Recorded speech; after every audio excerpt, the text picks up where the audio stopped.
lalong hahanga ang sino man po sa inyo sa Vice Presidente kung kanyang masasagot ito at maibabangon niya ang kanya pong dangal at pangalan dito sa mga aligasyon na ito. So dapat may trial. Hindi yung, di ba, iiwasan mo, ayaw mo na magkaroon ng trial. Eh, ba't ka matatakot mag-trial? The fact na sinasabi mo, sobra na ang boto mo para doon sa acquittal eh. Ba't ka pa matatakot? Hindi ba? Matatakot ka kasi baka mag-iba ang ihip ng hangin kapag nakita ng taong bayan na may basihan. Okay? Na may basihan? Question mark. Di po ba? You know what I'm saying? I know what you're saying. Di po ba? Ba't ka matatakot? Yung ang bloodbath na sinasabi, doon pinakamagandang panoorin natin. Nang sa ganun po ay magkaalaman tayo kung itong mga congressman na ito, opo, ay naging tuta lamang ng ilang mga politiko para sa kanilang pansariling interes. Hindi ba? Kasi lalabas ang katotohanan. Kung yan ay demolition job, yan. Wala pala kayong ebidensya, yan. Napala ninyo, pahiya kayo. At lalo makakabangon. Diba? At lalo pang tataas. At lalo pa siyang hahangaan. At lalo pa siyang iboboto ng mas nakararaming Pilipino. Pero bakit mo iniiwasan? At ngayon, ang salag nga natin ay puro teknikalidad, di ba? At puro, ang salag mo ay puro mga, sabi nga, procedural. Walang substance. Di ba? Walang substance. Sa ang mga usap-usapan nga ng mga criminal, mga trial lawyers, ang usap-usapan yan lagi, sa panahon ng nagtatrial, kapag wala ka ng, kumbaga wala ka ng argumento, pupunta ka sa teknikalidad. ang sisilipin mo ay procedural. Happy weekend everyone. Ito po muli si Attorney Mike Operario. Over the week, marami pong mga balita tayong nabasa at nasaksihan ng mga nagaganap sa buong mundo. Pero sa Pilipinas, hanggang sa kasalukuyan, impeachment pa rin at politika ang hot topic. Kailan lamang napanood ko rin ang isang video ni Manong Ted Filon. At tila binabatikos niya si Sara Duterte sa pagpa-file ng motion to dismiss. At sinasabing, kung wala daw talagang ikinatatakot at wala namang ginawang mali si Sara Duterte, bakit na pinatitigil nila ang impeachment or nagpa-file sila ng motion to dismiss? Well, I beg to disagree with Ted Filon on this point. Ang pagpa-file po ng motion to dismiss ay hindi naman po illegal. It is a legal option that is available sa kampo ni Sara Duterte. At ang mga abogado niya has applied, implying the appropriate remedy. Tama po yung strategy nila. Na questionin mo agad at the first instance ang lahat ng mga mali dito sa pagpa-file ng complaint nito. Hindi ito nangangahulugan na ikaw agad ay takot sa trial.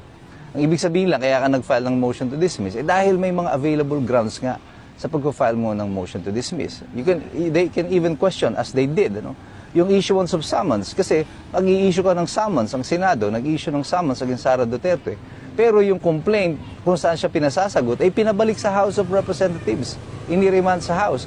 Bakit mo pasasagutin si Sara over a complaint na wala naman sa Senado ngayon at ibinalik nila yung record sa House of Representatives? So something is wrong about it. I think doon, yung ginawa ng Senado dito, ni Chis Escudero, nung nag-issue siya ng summons, ay parang ano na lang ito, pampalubag-loob doon sa 5 senador na bumoto against remanding the impeachment complaint to the House. Kasi alam naman niya, kunyari lang yung i-remand doon, pero, o mag-i-issue siya ng summons, pero the issuance of summons is nothing but a mere scrap of paper, wala ring silbi ito. Kasi nga yung complaint nasa House of Representatives pa. So anong sasagutin ni Sara Duterte? So this is something that I think is bahagi nitong sarswela na ito na nagaganap. Wala pong ginawang mali sila Sara Duterte. It shouldn't be taken against them na nag-file sila ng motion to dismiss sapagkat this is an option that is legal, it is available to them under the law and under the Constitution. So hindi mo dapat parusahan ang isang tao dahil in-exercise niya yung kanyang karapatan. Parang sinasabi kasi ni Manong Ted na dahil kinumplain na si Sara Duterte, nag-file ng impeachment complaint, ay kailangan patunayan niya na inosente siya. Baliktad po yata because under the Constitution, karapatan po ng taong inaakusahan na siya ay ma-presume innocent until she is proven guilty.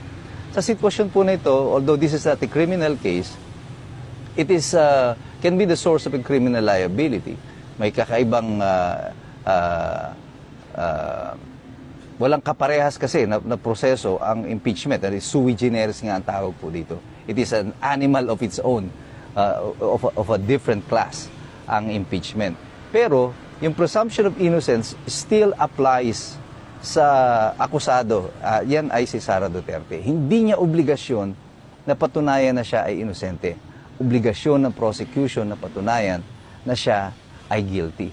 And therefore, it should not be taken against her kung mag-file sila ng impeachment complaint base sa mga defect ng mga impeachment complaint na ito na i-file laban sa kanya.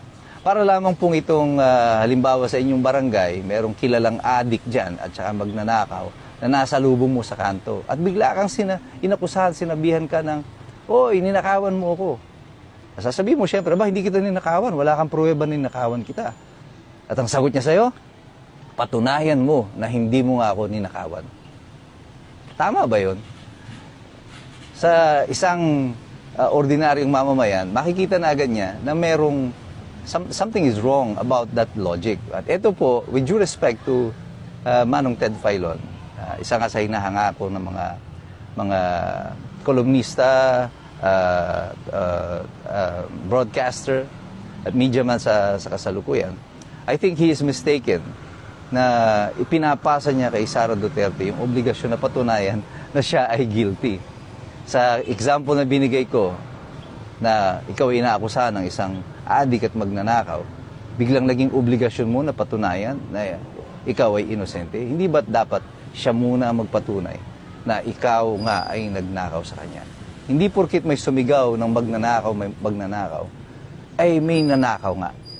Baka hindi mo alam, yung sumisigaw ng magnanakaw, ay siya rin pala na nagnakaw. Marami pang magaganap sa ating bayan sa kasalukuyan at marami pang haharapin tayo ng mga pagsubok. Pero mahalaga sa ating lahat, lagi tayong maging handa at lagi tayong mag-aral. Alamin natin ang sitwasyon at katotohanan sa bawat balitang dumadating sa atin. Sapagkat mahirap makialam ang taong walang alam.